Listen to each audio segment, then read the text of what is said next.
Well, you've shown us a lot of really cool projects today. One more I want to ask you about, though, is as we've been walking around, and the guys at home can't see this, but these floors look fantastic. They're shiny, clean. I mean, you can almost see your reflection in them. So how are you guys able to do that? Well, there are many components to a good floor program. There's, of course, sweeping, mopping, things that are happening generally every day, but then there's also scrubbing and burnishing, and at the root of all of that stuff is stripping and waxing. Gotcha. Stripping and waxing. Yep. So I guess this is a machine that does it then. It sure is. This is called a rotary floor machine. These have been around for a pretty long time. These are definitely at the root of floor care. They spin at about 135 revolutions per minute. And you can put all sorts of different attachments on there. You can scrub the floor with them, you can scrub tile with them, you can do carpet with them. Just a lot of different things go on this machine. Very cool. Why don't you tell our folks watching, how are we going to use this thing safely? What are some kind of maintenance items we need to look out for to do it safely? Well, there are some things that you definitely want to make sure are done, a manager can do in between jobs. When the job is actually started is not the time to be trying to fix a cord or something like that. So kind of a checklist that a manager can go through is, at the root of it is the cord. You can see this one is not a clean cord. It's got some stripper and wax residue on it, but there are no cuts on it. And the next thing you want to look at is even this plug right down here. It's got a cover on it that slides back.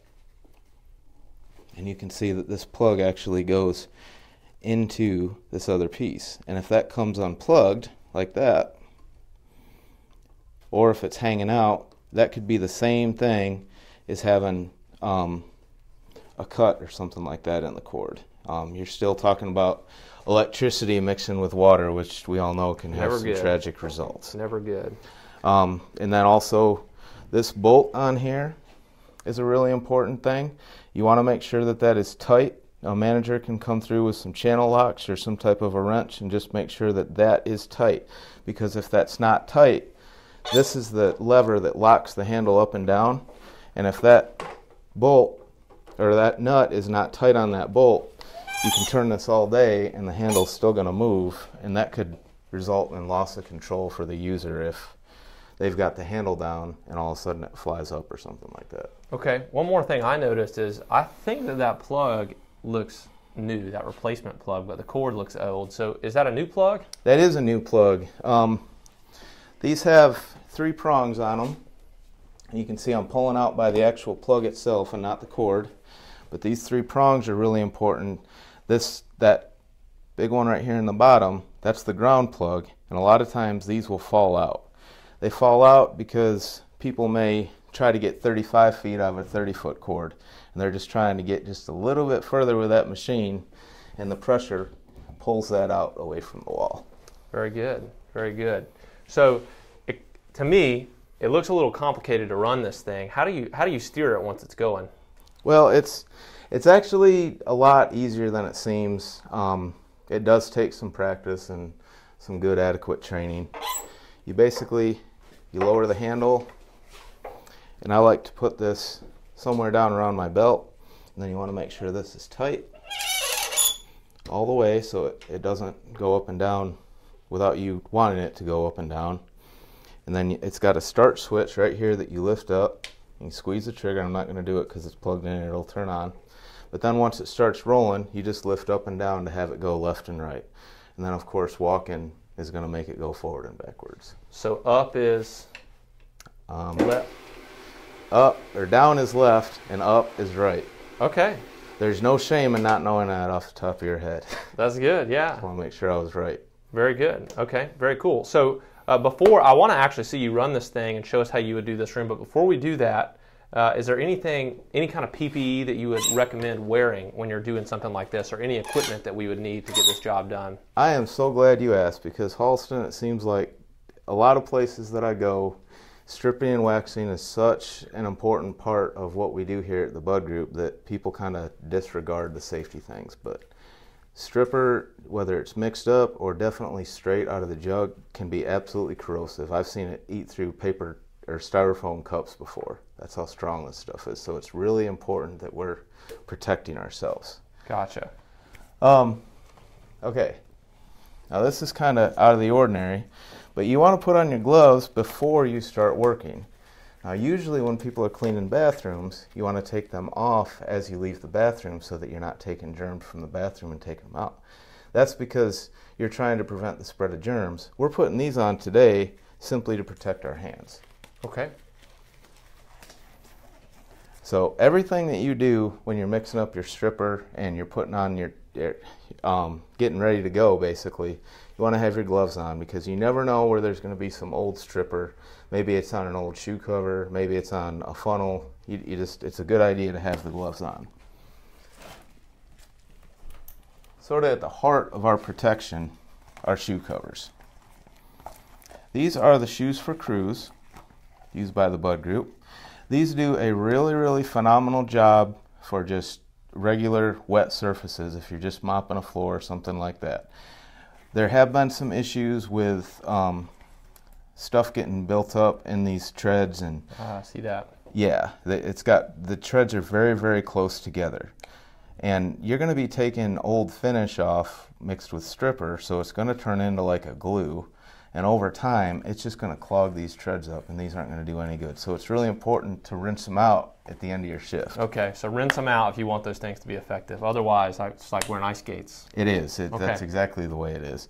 Another good thing about these is they also protect your shoes. That's okay. I mean, some people don't want to get their shoes messed up. But these are probably the favorites among everybody that I've seen. These just simply strap onto your shoes. Now, they don't do anything as far as protecting your shoes, but this material, feel that, Halston. Yeah, it feels exactly like the pad. This is exactly the same material as a stripping pad. And these just do a phenomenal job giving you traction. When you get into the details and the stuff, not just the main floor that you're going to be doing with the machine, but most floor jobs usually have one or two people going around with like a putty knife or a scraper getting the baseboards and all that stuff. You want to make sure that they've got some type of knee protection. Okay. These are just your standard knee pads. So that would protect your knees as well as keeping the chemical off you. Exactly. Gotcha. And then another thing that a lot of people overlook, but it's really important, that that person who's down there scraping with a putty knife that's flexible and bending has glasses on. That's right. Because at any time, I've seen it happen, at any time the stripper can get up into their eyes. And gotcha. I've seen what it does to flesh. I don't want to know what it does to eyeballs. Absolutely. And then, of course, when it comes time to mixing the stripper, you always want to follow the manufacturer's instructions as far as the proportion. For those of you who don't know that, a really easy way of doing that is taking 128, because that's the number of ounces in a gallon, and if the solution's calling for 1 to 4, then you divide it by 4. If it's calling for 1 to 6, you would divide 128 by 6. And that's going to give you the number of ounces of stripper you should mix with a gallon of water. Gotcha. I like using these real thin funnels, and I know a lot of people like to buy measuring cups from the store, and they're actual measuring cups, but those get lost, those get misplaced in closets. Everybody's got these. So you can see that there's a measuring ounces on there, and that's why you get these, the more narrow funnels, because these fit down in there.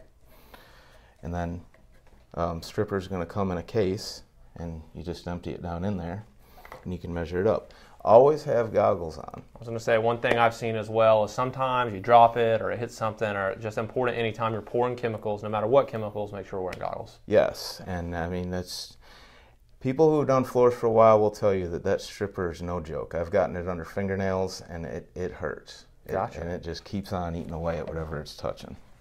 So, we've gone through everything here. I think the last thing is, why don't you show us how to use this thing? I know there are a lot of different techniques, but if you would, just talk us through and show us what you think is the best way to kind of make your way around a room like this. The route is really, really important.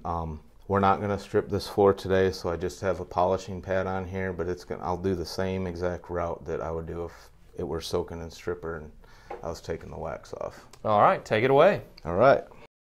After working his way out of the room with the stripping solution, notice how Justin works the perimeter of the room first with the rotary floor machine to avoid walking in the stripping solution.